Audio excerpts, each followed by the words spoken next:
Just In with This Just In as your host, Justin Core. This is a show where we take a deeper dive into the issues and the stories most important to you with the people who bring you those stories and let you know a little bit more about them. If you like KTVB's most talked about show, the 208, you are in luck. It is 208 week here on This Just In. Brian Holmes joining us on Friday, but today we have two correspondents. See what I did there? For appearing for the first time here on This Just In, and really maybe on TV for one of the first time guest, the producer of the 208, Katie Yeatts, and the videographer for the 208, Kevin Eslinger. Y'all, thanks for coming on. Appreciate it. Thanks, Justin. Yeah, thanks for having us. It's exciting. Well, it's my pleasure. You're both our first behind-the-scenes guests. Explain to people what in the world you do. Katie. Me. Well, Katie, I'll start yeah. as the producer. So I'm the senior producer of the 208, also the only producer of the 208. That makes you the senior producer. Some people ask if we have more producers. We don't. I basically kind of help wrangle the people of the 208. You're the Holmes Wrangler? Fantastic. Yes, that is one part of my jobs, the Paris Wrangler, the Kevin Wrangler. No, I kind of help oversee the show. So we have our technically 5 reporters, so 3 Joe. Wow.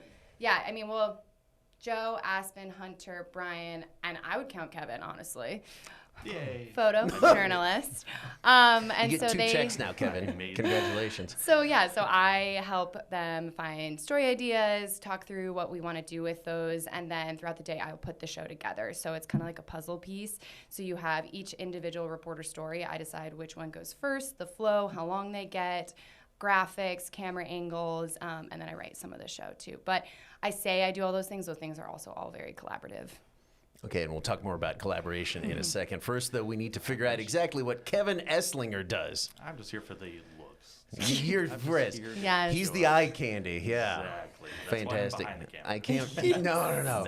You are. Well, and I tell you, I asked all around the newsroom. Don't let this make you feel bad. You were the one of only 2 photographers / videographers that were even willing to come on the show, and you needed your emotional support producer. Yes. So Yes. I did my emotional support Being photographer. in front of the camera. We're used to being behind the camera.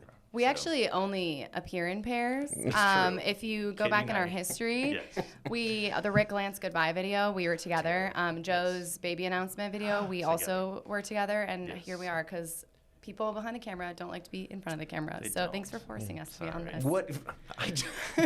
I don't believe I forced you. I just said you wouldn't get paid if you didn't come on. Okay. But anyway, Kevin. Yes. To try to answer this question for you, since you continue to dodge it, you go out, get the video, cut it together, sometimes sort of write maybe interview only or audio only packages yourself, things like that, right? Yeah, exactly. Okay. And I think it starts a little bit even before that because, as a photographer, part of it is just helping come up with the stories too and figure out what's important, and then how to tell that story. Who we're going to talk to, what kind of visuals we are going to have or not have a lot of times. And then, and then talking with, usually Brian or one of the other reporters and saying, all right, now we've got this, we got to get this done. And then you have the time limits on top of that you have to deal with. So That's got to be tough because a lot of the stuff on 208 is sort of issues related, and yet you got to be thinking about what are the visuals attached to this. Yes, a lot of non-visual stories, especially this time of year during the legislature. It's it's tough because it's a lot of people talking in rooms. So we have to give it context and figure out how to tell it the best way possible. Yeah, I will say Kevin is one of the more modest. Well, I think most of our photographers are very modest, but they are. He is very much the brains behind a lot of the stories. He won't tell you that, but he comes up with ideas. A lot of the special ideas are his ideas. So he does a lot more than just shoot and create art. He has a lot to do with the journalistic side of stuff. Mm-hmm. Yeah. You talked about how important collaboration is. How important is collaboration on really the big stories, the big episodes that you do on the 208? Say like Brenda Rodriguez's story on undocumented immigrants. How many people sort of were working on that together? I think it was mainly Brenda's idea. Sure. The three of us, Yeah, I would say Brenda, me, and Kevin had a lot to do with kind of how she wanted to put that together. She had all the access, so that story didn't happen without her. Right. And I think that's why it's so important to have so much diversity on a news team, because you won't have those connections otherwise. But then what's great about the 208 is we have the length to let those stories breathe. And so that's a really important story. We want those people to just talk and tell us who they are. And we have that space on our show, which is what makes it so unique. Yeah, absolutely. Really important stuff there, really newsy stuff. But we also ask all of our first-time guests, what would your walk-up music or your entrance music be? Kevin, you go first. Oh, no. I thought Katie was going to go first, so I couldn't think of it. No. So I'm a product of the 80s. So it's going to have to be some kind of song from the 80s. It really narrows it down. It really Let me does. just go through You have a specific band in mind. I know you do. You can go with the band. Probably do. I probably go do. with the band. Okay, Katie. Who's that band? AC/DC? Duran Duran. Duran. Thank you very much. Kevin went to a Duran Duran concert this year and cried. It wasn't this year. It was like a couple years ago. Okay, but it was he cried. still Good for you. They No, know it's what amazing. they're doing. They actually sound really good. Still. So especially like with that beard, Hungry Like the Wolf, maybe? Yeah, I don't know. Well, if you can't come up with another, Maybe that's Rio. That's Let's just Rio. say Rio. Yeah, Yes. it's fun. Fantastic. You know, it's poppy, so Again, I would play that, but we'd get sued by Duran Duran. Katie, what would your entrance music be? Very different. Mine would be Pepas, which is Hispanic pop, and Okay. it's one of my favorite genres. Nice. Wow. Nice. Yeah. Fun Interesting. fact. Did Yeah. not know that. People might get a little confused when you come out, but that's okay. It's like, hey, yeah. Hey. You can love any kind of music There you go. want. It'll get the people going. You were born and raised in Ann Arbor, Michigan, home of the Wolverines. What was it like growing up in not the Midwest, but the Mid-East? It's the Midwest. It's the Midwest. It's not. Everyone there will You're tell you east that. of the Mississippi and the Missouri River. Anyway, not having that battle with you today. It was you're great. lost. I loved my childhood. Ann Arbor reminds me a lot of Boise in a lot of ways. Really? It is a university town. There's a lot of, I think the Midwest is really nice. We have that reputation. People are really nice. People are really passive aggressive also, though. So Oh, wow. I'm good at Explains a detecting lot. that. That explains a lot. I have used it to my advantage. But yeah, no, and I came to Boise and I felt a lot of similarities. And so I think that's why I really resonated with here. But a lot of milk, a lot of passive aggressiveness, and a lot of Okay. love. All right. I think that's on the license plate. Milk, passive aggressiveness, and love. Visit Michigan. What a mix. You're Michigan. You also grew up out east. In that it was in Twin Central. Falls, the Twin Falls area, at least east of Boise. The Midwest. Kevin, you know, yeah. the Midwest. Central Idaho. Central Yeah, Idaho, yeah, Twin absolutely. Falls, On a yeah. farm out there, what'd you learn did. growing up on a farm in Twin? I learned that farming is hard work. And you maybe It didn't want to really do is. it? I enjoyed it as a kid, but then when I got Oh, older, nice. I kind of realized like, this maybe isn't for me. Like, Yeah. You know, it's tough. It's a lot of hard work. You're doing it all the time. You're not.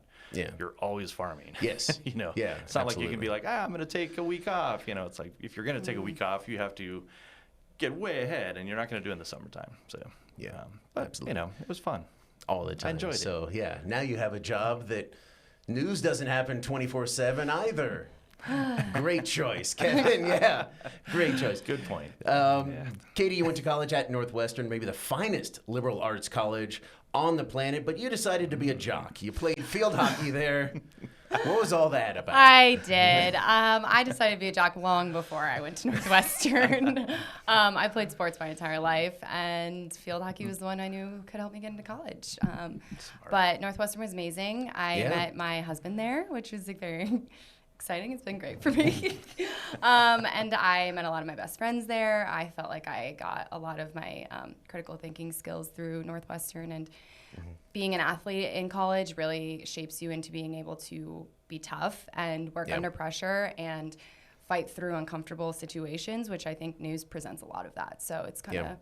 shaped me into the person I am. Plus field hockey. That's a tough sport. It is. People don't. You don't wear Not like lacrosse, padding. You're not Jay. messing around. Not lacrosse. Yeah. Yeah. It's on the ground with a stick. Yeah. Alright. Yes, it's And you're not wearing pads. non-contact. You have shin guards and a mouth guard, but Mouth no, guard. Not an eye guard or a face guard yeah, or a gut guard. I do have a scar on my eyebrow. I got like I think 11 stitches, which is how I got recruited to Northwestern. Yeah, I was at a Northwestern camp, and Nice. the So coach you took were me like to the ER. you were like the enforcer. You dropped gloves if there were gloves. No. Yeah, yeah. Did you have Yeah. fights? Did I what? Did you have fights? No. That's a Okay. yes. I mean, Kevin, you would get just cards curious. every once in a while, but All I didn't get in a we'll fist fight. we'll talk about it later. Not a fist fight, a stick fight. Kevin, you went to what is commonly referred to as the Northwestern University of South Central Idaho, CSI in CSI. Twin Falls. That's right. Just Golden for a Eagles. year, and then you were like, I've learned all I can. You got most of your education on the job at KMVT in Twin Falls. What was that like? That was amazing. Yeah. I just kind of fell into this job by accident. Yeah, because you were gonna. It You wasn't a told me huge you were passion gonna. of mine. You told me you were gonna join the Air Force. I was about to go full-time Air Force. I was in the Air Guard already come back, and I was trying to decide what to do with my life. And I was like, I kind of like the Air Force. It's interesting. So I was getting ready to sign up the papers, ready to go.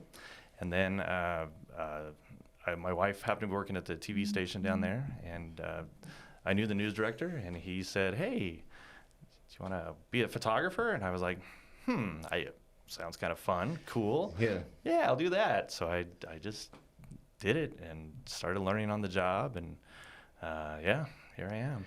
I was one of the best in the biz. Yeah. I learned a lot of this on the job as well. Sometimes that's the way it goes. And Katie, after graduation, you were an intern and learned a lot on the job at NFL Films. You worked at NBC Sports Chicago, the Big Ten Network, and the Chicago Cubs Broadcasting Company. What were some of the things you learned from all that? I did a lot of sports because I was a jock. That helped me kind of get into it. I interned at the 2018 Winter Olympics in my senior year, and then got the job at NFL Films, which sports is a very interconnected world, so it kind of helped me get that. But again, it just taught me, like, you kind of have to grind. Those were all contract positions. People don't really tell you a lot of times when you go into film or television or journalism that you might not have a contract or a permanent, like, 9 to 5. So I was working nights and weekends and didn't know my schedule a lot of times, didn't know how much I'd get paid in a couple of weeks. So it really showed me, like, this is what I want to do, and it's going to be tough for a few years, and especially out of college, but it got me to where I am now, and I feel like I've reaped a lot of benefits from that. Yeah, you got to love it in order to do it. Awesome. Kevin, you apparently loved it. You worked all over after Twin. All over. Alaska, Portland, a video production company here locally, and nearly every station here in the Boise area, including 2 previous stints at KTVB. Yeah, That's all right. This is my third stint as well. Yeah, Exactly. well, hopefully 3 times the charm for both of us. Any favorite stories from those years? Oh man, favorite stories. You got these questions This is ahead a of time, tough- brother. I did. You have to understand. There's like He told us he didn't read them. thousands of stories. Okay. I mean, in Alaska, I did.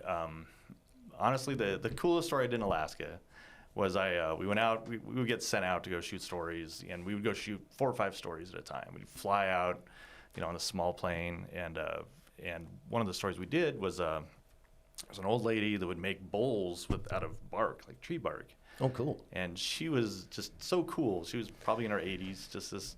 She was a Athabascan, can't say it, Indian, and she. It was just like so cool to see that culture, and to just kind of realize like, this, it's like a completely different way of life, because you're living off the land, you're getting all your food from, you're killing it and eating it. It's just it was a real wake up call to be like, there's a whole different world out there. Yeah. And a lot of people living very different lives out there. A lot of stories. Yeah, absolutely. As well. Awesome. Katie, you eventually found your way here to Boise and KTVB. Why news? Why this area? So I wanted to kind of break out of the sports world because, like I said, contract, nights and weekends.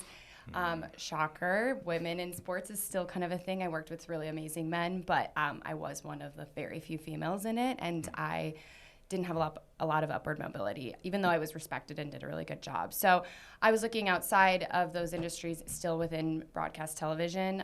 I wanted to move west. I had lived in the Midwest, except for the stint in Philly, my whole life. So I love elevation. I love camping, hiking, skiing, all those things. Applied to a bunch of jobs on the West Coast, and went backpacking in the Sawtooth with my husband, and just fell in love with Idaho. And we actually got engaged in Stanley a couple of years ago, and that's like just still become such a special place for us. So applied here.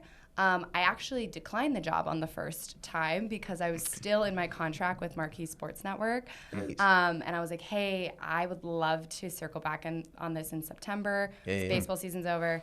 They did, and I got the job the second time. And we moved in 2 weeks, which was crazy. Drove here from Chicago, which is like a 28-hour drive or something. But across really interesting land like Iowa. Nebraska. And Nebraska. I'm from there, it's okay. Wyoming.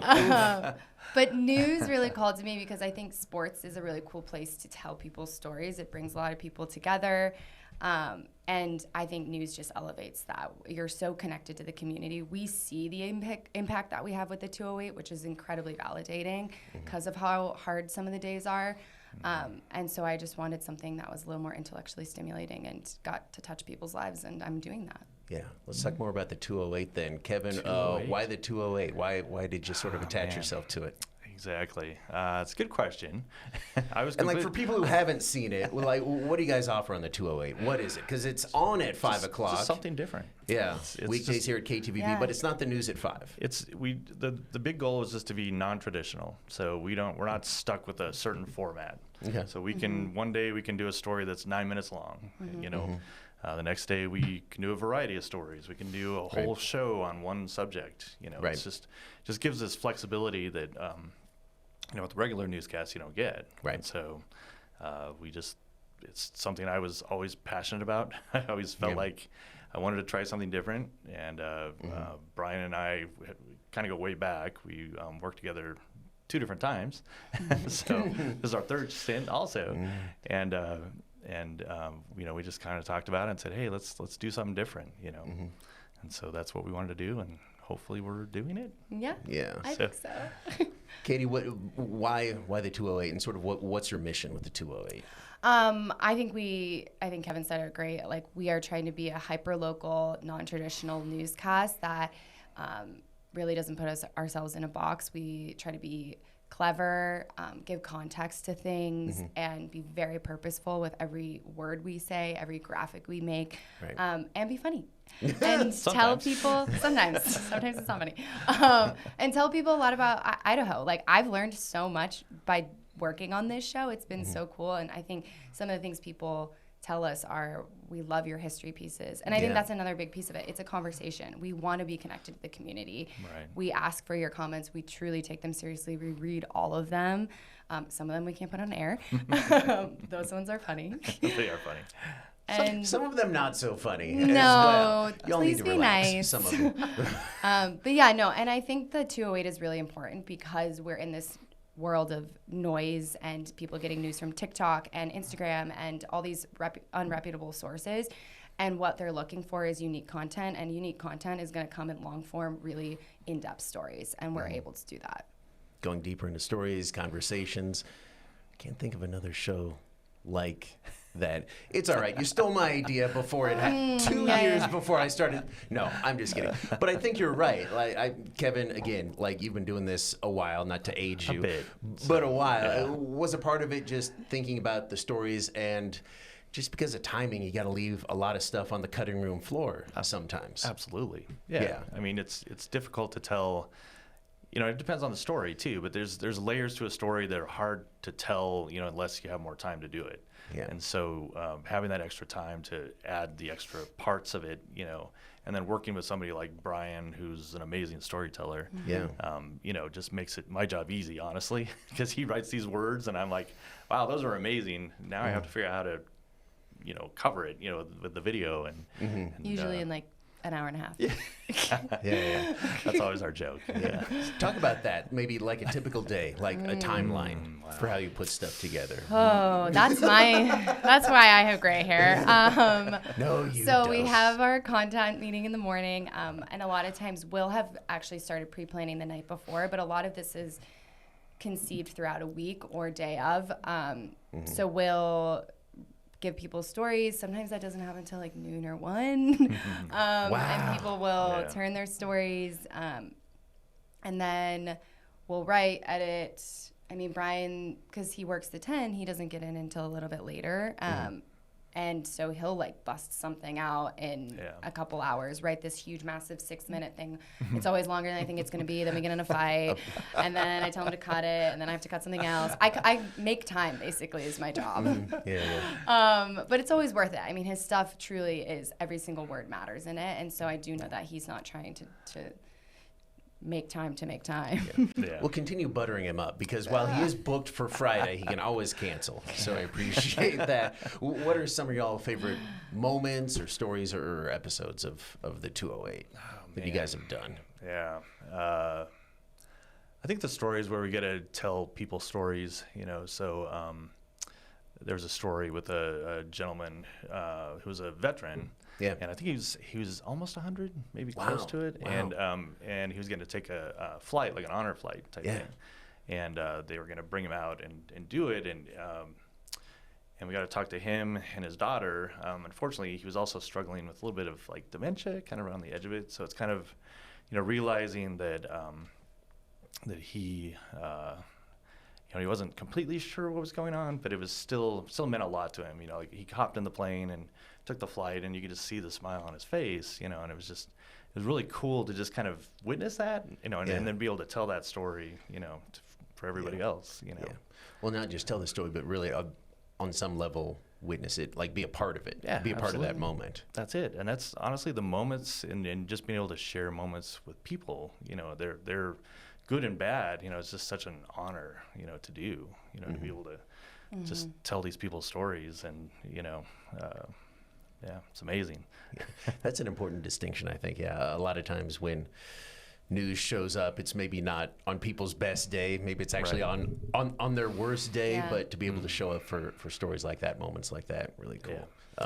Katie? Yeah, I think when we have the opportunity to do really deep dives, I love the specials we do. We worked on an immigration reform special last year, which talked about the H-2A visas and a gap where there wasn't that opportunity for dairy farmers and their workers.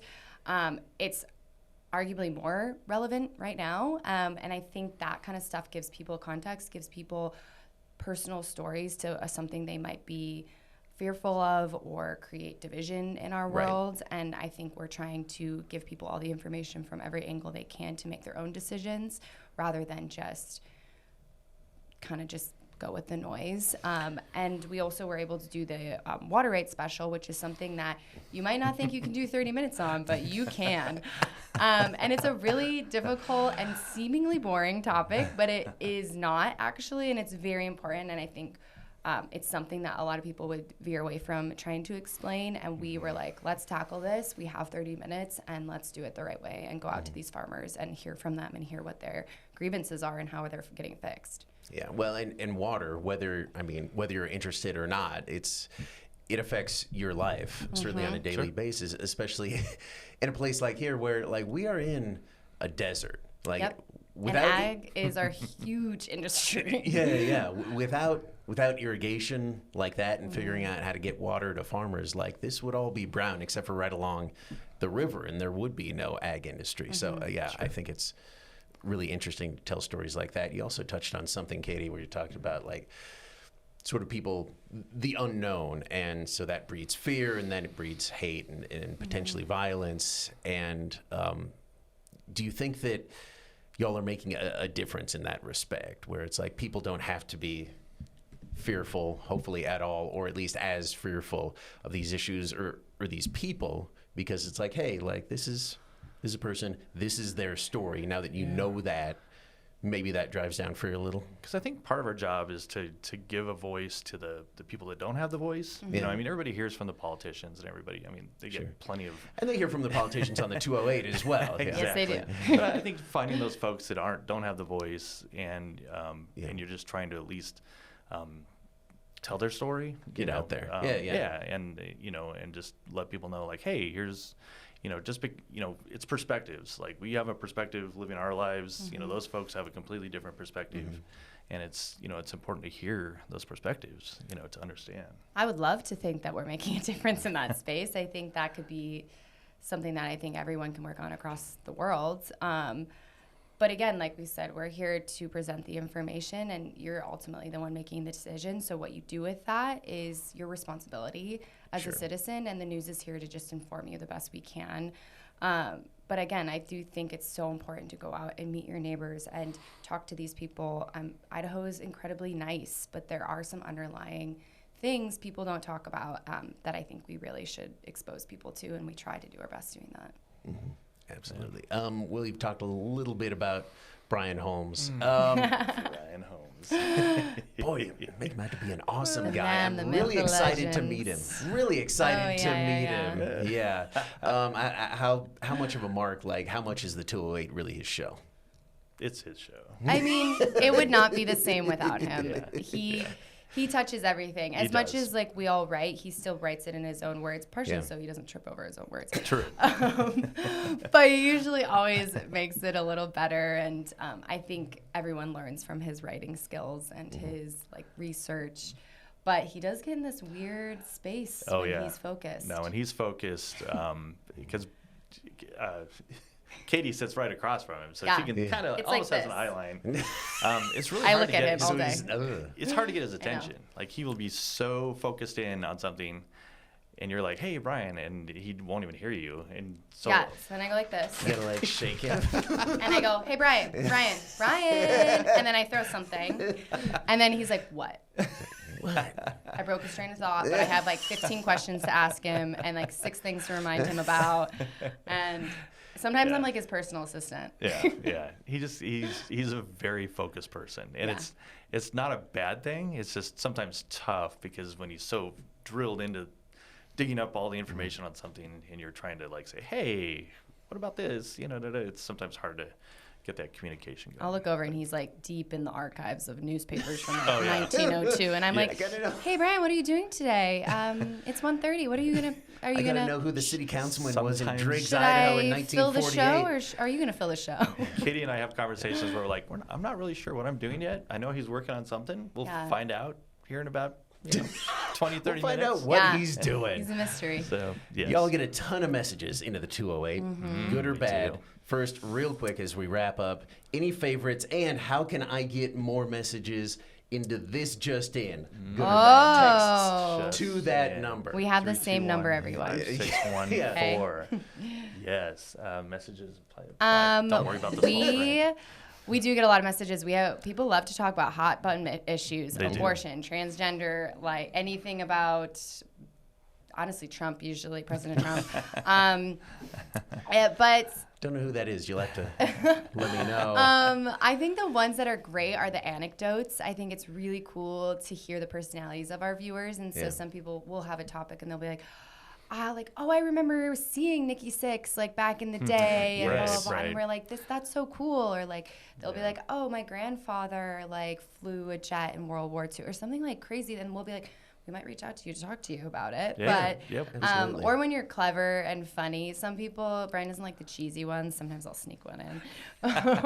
Of course he likes the cheesy one. He's a dad. He loves dad jokes. All right.